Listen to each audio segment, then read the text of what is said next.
Demon Emperor Chapter 620 hanggang 621. Nagpapatuloy. Sige mga matatanda, gagawin ko ang gusto niyong ipagawa sa akin. Ano? Huwag Chupa! Huwag kang maniwala sa kanila! Niloloko ka lang nila! Stewardess Chupa, hindi maganda sa kalusugan mo yung gagawin mo! Tingnan mo nga naman, hirap na hirap kaming mag-isip. Paano namin mapapasuko ang kupal na to?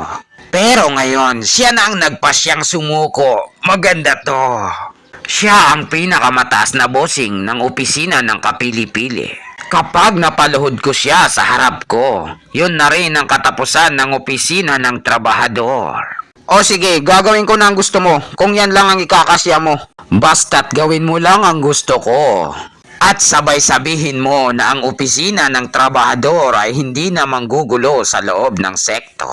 Para matawag na nating patas ito. Sige ba, pero wag niyong pagsisihan to ha. Maraming mga matatanda at venerable na nandito na nakasaksi. Siyempre, kami ay mga matatandang may isang salita. Hinding-hindi kami papatol sa mga trabahador. Naniniwala ako sa inyo mga matatanda na mapagkakatiwalaan ko ang mga sinasabi niyo. Stewardess Chupa, ako na ang gagawa para sa'yo! Sir Amo, ikaw ang pinuno ng opisina ng trabahador. Hindi mo kailangan magpakumbaba. Wala na kaming mukhang may haharap sa iba kapag nangyari yun. Hindi ko papayagan yan, Stewardess Chupa. Niligtas mo ko. At ang tanging paraan na magagawa kong may tulong sa'yo, ako na ang tatanggap na kahihiyan. Ako na ang gagawa. Hindi! Ako na ang gagawa! Napakalaki na ng tulong mo kay UR na Batang Blondie! Ito na ang pagkakataon ko para matulungan ka! Iwiling na makapal ang muka. Bakit ka pa sumisiksik dito? Isa ka lamang babae. Huwag kang makipag-agawan sa akin. Ang mga lalaki dapat ang gagawa nito. At ako na ang gagawa. Manahimik kayo mga kupal. Stewardess Chupa, gagawin mo ba ito o hindi? Problema mo ito at dapat ikaw ang managot. Hindi ako matatahimik hanggat hindi ko siya nakikita. Na inuumpog niya ang ulo niya sa sahig ng 3 beses. Nakita niyo na siguro ang sinabi ng mga matatanda kung gaano nila ako kamahal. Kaya wag na kayong mag-away-away. Dahil kasalanan ko naman ito at ako ang dapat sisihin dito. Mga matatanda, pinagsisisihan ko ang nagawa kong mga kasalanan. At sana humihingi ako sa inyo ng kapatawaran. Para may pakita ko sa inyo ang lubos na paghingi ko ng kapatawaran. Naghanda ako ng konting regalo para sa inyo. Saka na ako luluhod at iumpog ang ulo ko ng 3 beses. Umaasa akong makakatulong ito, pampalubag loob, sa masamang nangyari sa inyong mga mag-aral. Ang regalong ito ay ang ipinangako mo sa amin. Naintindihan ka namin. Hindi mo na kailangan humingi pa ng paumanhin. Dahil ikaw ang kinatawan ng opisina ng kapili-piling trabahador. Ano ito? Siyang nagradong masamang gamit? Wow! Jackpot! Quality! Mataas pa ang kalidad! Branded pa!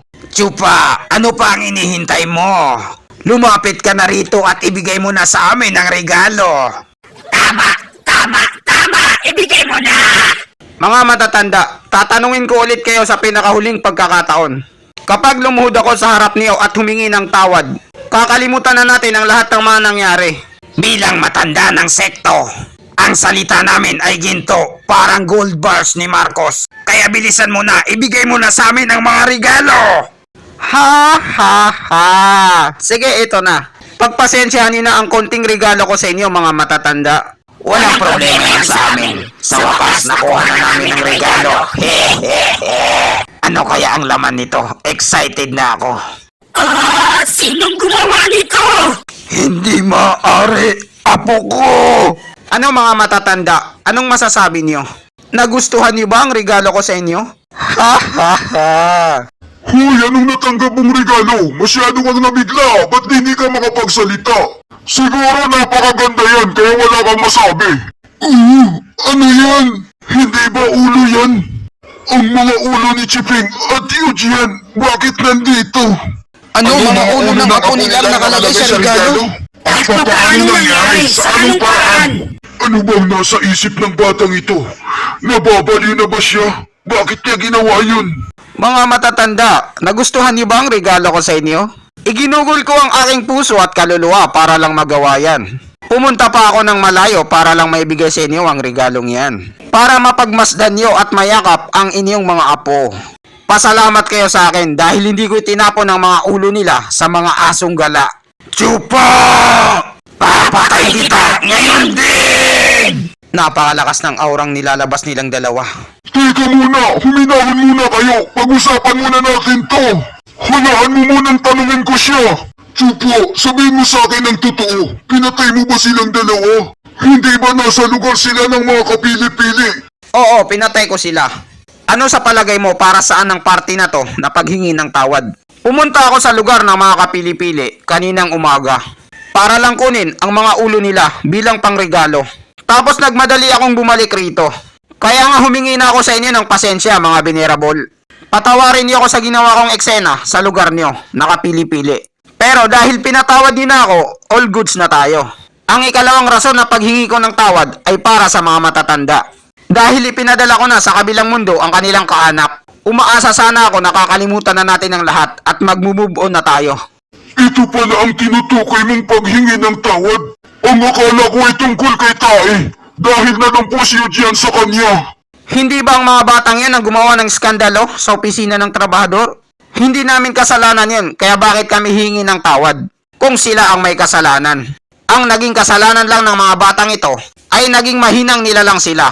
Yon ang rason kaya hindi nila napigilan ang mga batang yon na manggulo. Pero gaya nga ng sinabi ko kanina, ang naging kasalanan nila ay maliit na bagay lamang. Samantalang ako, ang kasalanan ko ay malaki. Ako ang totoong kriminal dito.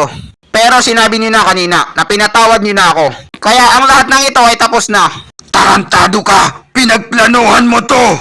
Pinagsama mo ang dalawa para hindi mahalata ang ginawa mong krimen. Sa tingin mo ang nakakatawang palusot mo ay gagana sa ginawa mong karumal-dumal na pagpatay. Kukunin ko yung ulo mo na nakapatong sa katawan mo ngayong oras na to. Pero di ba pinangako niyo sa akin na may isang salita kayo, nakakalimutan niyo ng lahat. Mag-move on na tayo. Ang kailangan ko lang gawin ay yuntog ko lang ang ulo ko ng 3 beses sa sahig. As if gagana yon. Pagpipira-pirasuhin ko yung katawan mo hanggang sa wala nang matira. Dahil sa ginawa mo! Mas maganda nga yun mafe-feel ko ang galit mo.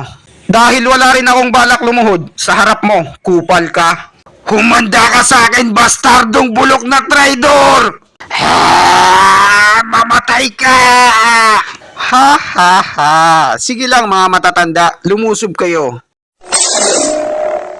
Huminahon ka muna, ikalawang matanda. Huwag kang padalos-dalos. Nakakalimutan mo yata na hindi ito ang lugar mo. Teritoryo namin to. Bilang matanda, pwede kang makasuhan ng ayon sa batas ng sekto kapag pumatay ka ng isang mag-aaral. Pwe, ang apo mong babae ay hindi namatay. Kaya wala kang pake, bali wala lang sa'yo ang lahat.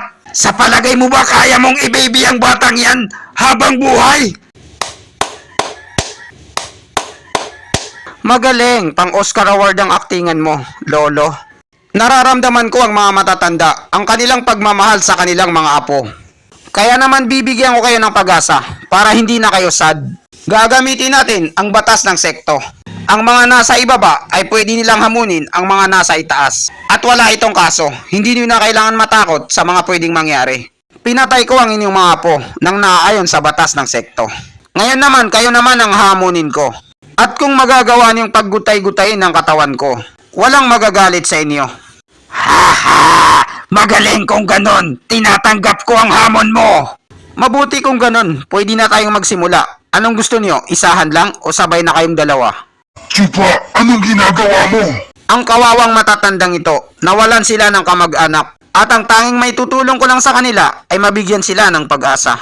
Hindi mo sila binibigyan ng pag-asa. Ibinibigay mo sa kanila ang iyong buhay. Okay lang yun, sanay na ako.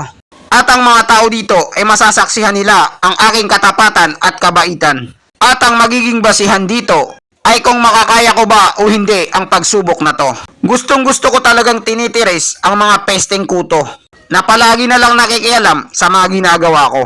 Kapag nabigyan na sila ng pag-asa, saka ko sila wawasakin ng buo. Ha ha ha ha! Ano pa ang hinihintay nyo? Simulan na natin ang laban. Ikapitong matanda, pwede bang ako nang maghigante sa apo mong babae? Kapag kasi pinagtulungan pa natin siya, lalong lalaki ang ulo niya. At sisikat pa siya lalo sa buong social media. Teka muna, bigyan mo muna ako ng panahon para makapag-isip. I need time. O sige, hinahayaan na kita, ikalawang matanda. Ikaw nang bahala sa kanya.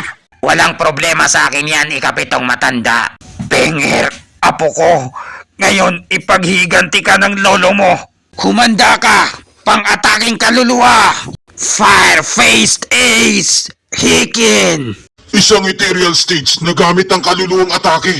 Hindi ito kayang sanggain ng aura, chakra o nin, o di kaya katawan. Basic lang yan sa akin. Ano? Paano niya nagawa yon? Napigilan niya ito! Hindi ba isa lamang siyang baguhan ng Radiant Stage? Nabigla kayo sa akin, no, mga kupal? Ikapitong matanda, ang batang ito ay may kakaiba sa kanya. Kapag inatake ko siya ulit, humanap ka ng tiyempo at tirahin mo siya sa ulo. Sige, ikalawang matanda. Maasahan mo ko dyan. Mera Nomi. Ito ang awakening version ng Devil Fruit ni Ace na hindi pa pinapalabas ni Oda Sensei. Ngayon, kompleto ng buong katawan ko. Nag-apoy ng lahat. Mukha lang ang hindi. Bleach, Yamamoto Jackal, Initsu Jigoku, Flame of Hell. Ang ikalawang matanda, may kaluluwa siya ng apoy. At yun ang pinakamalakas niyang tira, ang Soulfire. Walang bagay ang makakapekto nito. Matutunaw lahat. Ang pag-asa lang para makatakas dito ay dapat mas malakas ang kaluluwa mo. Kapag mahina ang kaluluwa mo, masusunog ka at mamamatay ka. Kung ganun, anong gagawin natin? Si Stewardess po, isa lamang siyang Radiant Stage. Papaano niya lalabanan ang apoy na kaluluwa? Naruto Seeds Mode, banal na mata ni Void. Ika-4 na antas, solo leveling, Song Jinwa, domain expansion. Ano itong nararamdaman ko? Parang sinasakal ako. Papaanong nangyari? Papaano? Ang batang ito, isa siyang halimaw. Hindi na nakakapagtaka, kaya malakas ang loob niyang hamunin kami.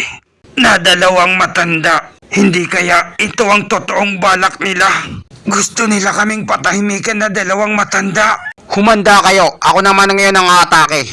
Advanced Armament Haki. Kakalmutin ko yung kulubot mong muka. Hindi kita hahayaan, kupal ka! Ano itong nararamdaman ko? Parang may nilalang sa likod ko.